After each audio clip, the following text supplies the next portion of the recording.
Nobody, and I mean nobody, saw this coming with the Edmonton Oilers, as when it rains, it pours.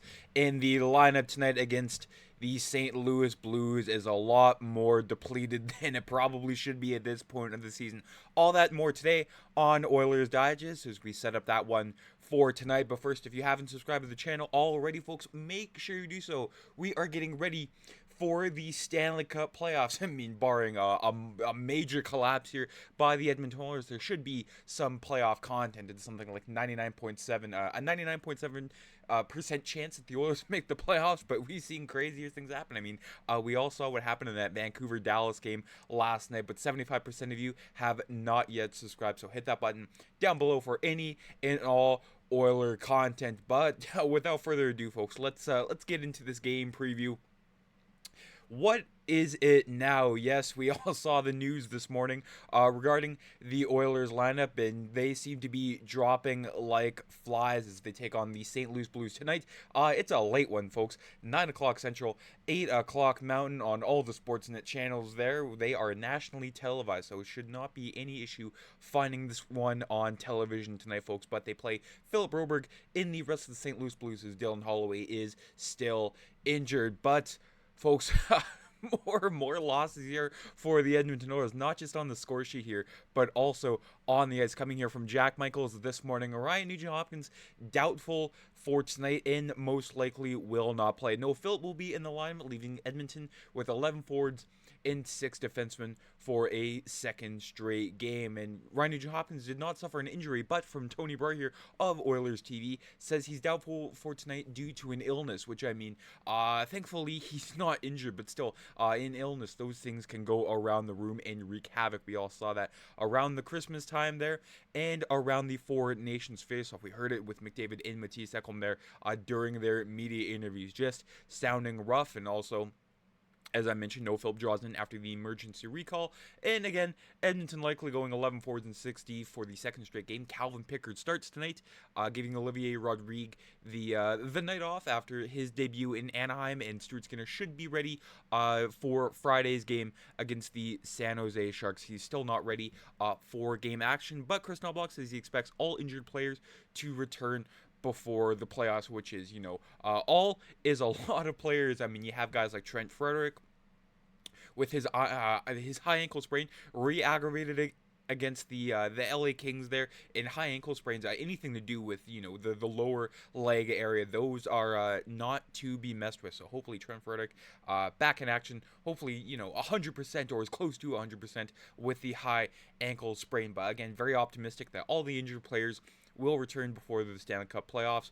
Hopefully it's, the second last game before the playoffs against the LA Kings there, that big Monday night game. If not, the last game against the San Jose Sharks. And the Oilers really only need to win one more game to officially clinch their spot into the Stanley Cup playoffs. But Knoblauch said we expect to get everybody before the end of the season, whether that's in a couple games or one of the last 2 games of the season. Those guys are day-to-day to maybe a week away. And let's look at this bare bones roster tonight against the St. Louis Blues. Zach Hyman, Adam Henrique, in Corey Perry, Vasily Podkolzin. Thankfully, he's not injured as well. We all saw what happened against the Anaheim Ducks there, falling backwards on his leg there. We all thought, he is cooked, but I have no fear. Vasily Podkolzin is here with Kingsbury captain in Victor Arvidsson, Jeff Skinner. I mean, 11 forwards and still Jeff Skinner handcuffed to Matisse Janmark in Connor Knoblauch. What are you thinking, man? You have to get Jeff Skinner elevated up in the lineup. Of course, 11 and 6. So lots of rotations here, but of course Jeff Skinner, he's a goal scorer, and the Oilers, their problem in the last couple games have been the lack of goal scoring, so he needs to get elevated up in the lineup. Why not put, Zach Hyman at center? He played center with the Toronto Maple Leafs. What makes you think he can't play center with the Edmonton Oilers? Hell, he even played center with the Michigan Wolverines back in college, so it's not like he's completely foreign to the idea of playing center, but still on the wing next to Henrique and Perry. And then no Philip and Max Jones are the extra 2 forwards, but it just seems like they're running 10 and 6 because Max Jones, not too sure what he does out there. No disrespect to Max Jones. He had that fantastic first game there and just couldn't do anything after that. On the back end there, Darnell Nurse and Jake Wallman, Brett Kulak and Evan Bouchard, who again had a rough game against the Anaheim Ducks, but hopefully he gets it back together, tries to get it back together tonight against the Blues. And then Troy Stetcher and Ty Emberson with Cal Pickard getting the start tonight for your Edmonton Oilers. When it comes to the lack of, star power within the Oiler lineup, Kris Knoblauch says, it's very challenging, but a lot of credit to the guys. I think they've been playing extremely hard. I think what we're missing is just the execution on finishing plays. We certainly had enough scoring chances to have more than 2 goals against Anaheim. Of course, the expected goals are something like a little over 8, but Lucas Dostal was doing Lucas Dostal things, but a lot of credit for the guys that have been playing hard in the right way. We got to continue to do that each and every night to give us any opportunity to win, and that goes forward in the playoffs. When we do have these guys back in the lineup, we have to play the right way.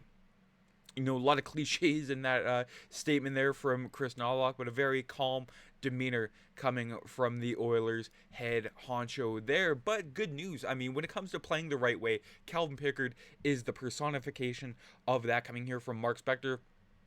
Goaltender Calvin Pickard is the Edmonton Oilers nominee for the 2025 Bill Masterton Memorial Trophy as voted by the Edmonton chapter of the Professional Hockey Writers Association. So big ups to Cal Pickard there. I mean, he's a lovable guy, not just in interviews, but also the way he plays. I mean, like I said, it's a street hockey style of goaltending, very old school, very unorthodox, but hey, it seems to work for the most part with Cal Pickard. But again, congratulations to him on being nominated. Of course, the Masterton Memorial Trophy is an annual award under the trusteeship of the Professional Hockey Writers Association and is given to the National Hockey League player who best exemplifies the qualities of perseverance, sportsmanship, and dedication to hockey. And I mean, Cal Pickard, he represents all 3 of those. We didn't expect him to be called up to the Oilers at the beginning of last season there, but with the wheels falling off the bus of Jack Campbell, Calvin Pickard thrust into the role of Oilers backup. Stuart Skinner thrust into the role of Oilers starter. So Cal Pickard, I mean, he's a guy you just love.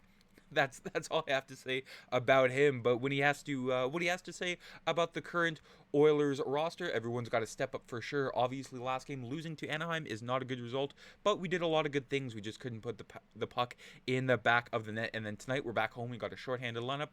A lot of guys you can't replace, but everyone's just going to have to step up and do their thing. And that's really all you can do with this lineup. You have to dig in, as Connor McDavid liked to say, and just find a way to win. Lots of guys on this team. I mean, it's certainly not their first rodeo, but just find a way to win. You don't have to get cute about it. You don't have to do things the hard way. You just find a way to just win, baby. That's what Al Davis said with the old Oakland Raiders.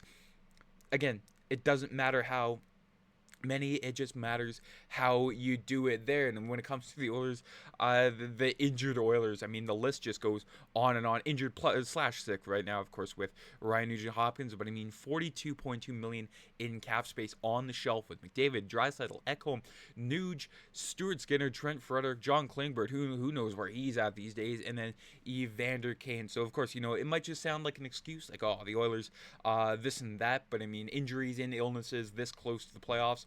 It's a damned if you do, damned if you don't situation. If you play them, you risk them getting hurt again. And if you don't play them, well, you run the risk of potentially losing out on that 3rd spot in the Pacific Division to the Calgary Flames. But the Oilers pretty much have to lose all of their games. Calgary has to win all of theirs.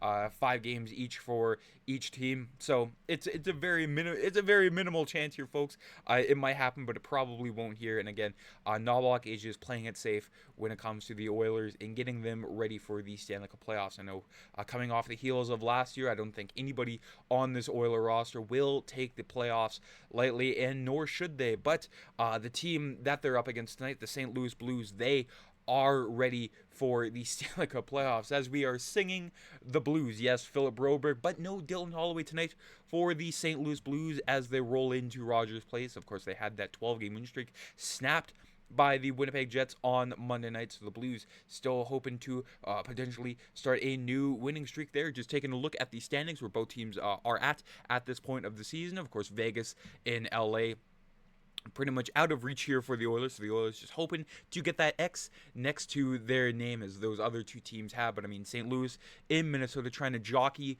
for that first wild card spot there. Of course, the winner of that pretty much doesn't have to play Winnipeg, which is a win in itself there. Although playoff Connor McDavid could show his face once again. But of course, Calgary sitting at 87, Edmonton at 93, so it's a very minuscule chance of Calgary catching Edmonton. But Edmonton just trying to do what's best for the team at this point. But St. Louis, of course, their 12-game win streak snapped. As you can see there, lots of W's on that screen. That just kind of goes without saying. And, of course, some big wins, too, just to get themselves back into the playoff talks there and heading into the playoffs as one of the hottest teams in the National Hockey League. Off the back of Jordan Binnington, since that Four Nations run, he's been phenomenal. And I had some criticism regarding Binnington throughout the tournament, but after that championship game against the States, he's kind of vindicated in my eyes there. But, of course, again, coming up against the Oilers, I'm not Binnington's fan tonight. Just taking a look at their forward core: Pavel Buchnevich, Robert Thomas, who himself has been on a very hot streak here with the St. Louis Blues with Jordan Kyrou, Jake Neighbors, former Edmonton Oil King, right next to Braden Shen and Jimmy Snuggerud, Dalibor Dvorsky, Oscar Sundqvist, and Zach Bolduc, and then Alexei Toropchenko, Radek Faksa, and again, another former Oiler, Nathan Walker on the back end, number 6. Philip Broberg missing the 8 next to that 6 there as he wore with the Oilers, but again, just looks strange. Broberg wearing number 6 next to Justin Falk, Cam Fowler, Nick Leddy, and then Ryan Suter in Tyler Tucker there. Falk, Fowler, Leddy, and Suter would have been a fantastic, top 4 in 2016 and 2025. They somehow still get away with it. And then between the pipes there, like I said, Jordan Binnington with a save percentage of .902 and a goals against average of 2.69. But throughout the 12-game winning streak, he has been on fire there. He had that 897 against the Avalanche, but a 952, a 966, a 960, and a 969. So one of the hottest goalies in the league over this past month there. And through his first 39 games of the season leading into the break, Binnington was 15-19-4 with an 897 save percentage. But since then, Binnington has gone 12-2-0 with a 917 for the St. Louis Blues. So when the hand is hot, you have to ride it, and it's exactly what the Blues have been doing. But other than the Oiler game tonight, we have some scoreboard watching to do. Of course, if the Flames lose to the Ducks and the Oilers win, the Oilers do clinch their playoff spot there. So pretty much side-by-side viewing tonight with the Flames and Ducks and the Oilers and Blues pretty much starting at the exact same time. So folks, pay attention to your screen tonight. But that is it for today's video. Let me know down in the comments what you think about that Oiler lineup. It's very interesting. Almost reminds me of the days, back in 2009, 2010 without Nuge, Eberle, Hall. It was pretty much, Alashevsky, Ethan Morrow, Dustin Penner. It just reminds me of those, the good old days in quotations, or the good old days when they really were not. But let me know your thoughts down in the comments. And if you haven't already, make sure you subscribe here to the channel. Just find a way to win. I don't want to say it won't be interesting, but with the Oilers and Blues, who knows? Maybe they'll always find a way to take it to overtime. Most times they do. But that is it. Enjoy the game tonight, folks, or at least try to. Take care. Have a great rest of your Wednesday afternoon leading into the game tonight. Take care. I'm Matt.